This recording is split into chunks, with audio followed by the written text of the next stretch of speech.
Download करें जनमत Haryana app. क्या पूर्व सीएम भूपेंद्र सिंह हुड्डा बड़ौदा उपचुनाव को लेकर पहले उम्मीदवार उतारने की हिम्मत नहीं जुटा पा रहे हैं? हुड्डा आखिर बीजेपी के उम्मीदवार की घोषणा का इंतजार क्यों कर रहे हैं? क्या अपने गढ़ बड़ौदा में हुड्डा को हार का डर सताने लगा है? क्या बड़ौदा में जीत को लेकर आश्वस्त नहीं है हुड्डा? ऐसे न जाने कितने सवाल हैं जो इन दिनों राजनीतिक गलियारों में चर्चा का विषय बने हुए हैं। हाल ही में हुड्डा ने एक प्रेस कॉन्फ्रेंस की थी जिसमें उन्होंने कहा था कि वो उम्मीदवार की घोषणा बीजेपी के बाद ही करेंगे, लेकिन वो लोकल बनाम बाहरी के मुद्दे पर ठीक तरह से जवाब नहीं दे पाए थे। मजबूत उम्मीदवार होगा क्या हमारे के लोकल हल्के का उम्मीदवार होगा या बाहरी? कांग्रेस पार्टी का एक मजबूत उम्मीदवार होगा। पहले आप ये बताएं भारतीय जनता पार्टी का उम्मीदवार कौन है? बिल्कुल, बीजेपी ने अपना प्रभारी नियुक्त कर दिया चुनाव को लेकर, तो क्या कांग्रेस कब तक नियुक्त करेगी और क्या दीपेंद्र को ही कमान देंगे? उम्मीदवार कौन है? उम्मीदवारों की घोषणा नहीं की। फिर उनकी होने तो फिर हमारी हो जाएगी। अब सवाल ये उठता है कि हुड्डा ऐसा क्यों कर रहे हैं? क्या हुड्डा के पास बड़ौदा के लिए दमदार उम्मीदवार नहीं है? वैसे भी बड़ौदा को हुड्डा का मजबूत किला माना जाता है।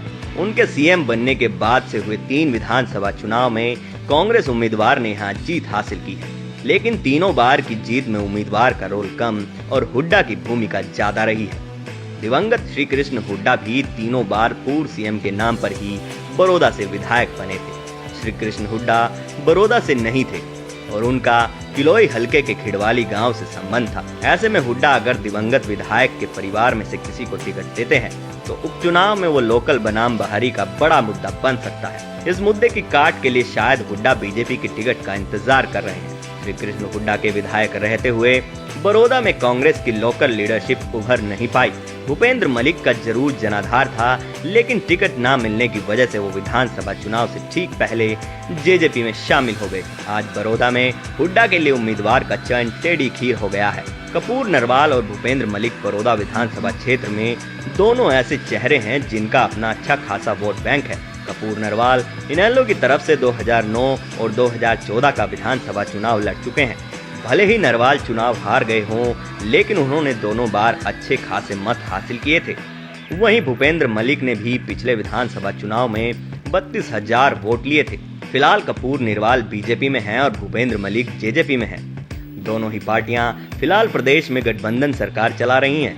कपूर नरवाल और भूपेंद्र मलिक दोनों ही बीजेपी जेजेपी गठबंधन की टिकट के प्रबल दावेदार हैं। अब क्या भूपेंद्र सिंह हुड्डा ये सोच रहे हैं कि अगर दोनों में से जिस किसी को भी टिकट नहीं मिलता है उसको वो अपने साथ मिला लेंगे और उनका इस्तेमाल वो उम्मीदवार बनाकर बीजेपी जेजेपी गठबंधन के खिलाफ कर सकते हैं? या फिर हुड्डा लोकल बनाम बाहरी मुद्दे की वजह से ऐसा कर रहे हैं कि अगर बीजेपी किसी लोकल उम्मीदवार को चुनाव में उतारती है तो वो भी उनके सामने लोकल उम्मीदवार को ही उतारेंगे? हुड्डा की सोच ये भी हो सकती है कि अगर बीजेपी योगेश्वर दत्त को तरजीह देती है तो उस सूरत में वे किसी भी उम्मीदवार को चुनाव में उतार कर गठबंधन को मात दे सकते हैं।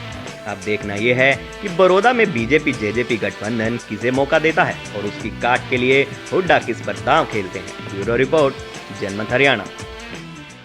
राजनीति के आगे, राजनीति के पीछे, हर हलचल को जानने के लिए हमारे YouTube चैनल जनमत हरियाणा को लाइक करें, सब्सक्राइब करें और अपडेट रहने के लिए बेल आइकन दबाना ना भूलें। देखते रहें जनमत हरियाणा, सच के अलावा कुछ भी नहीं।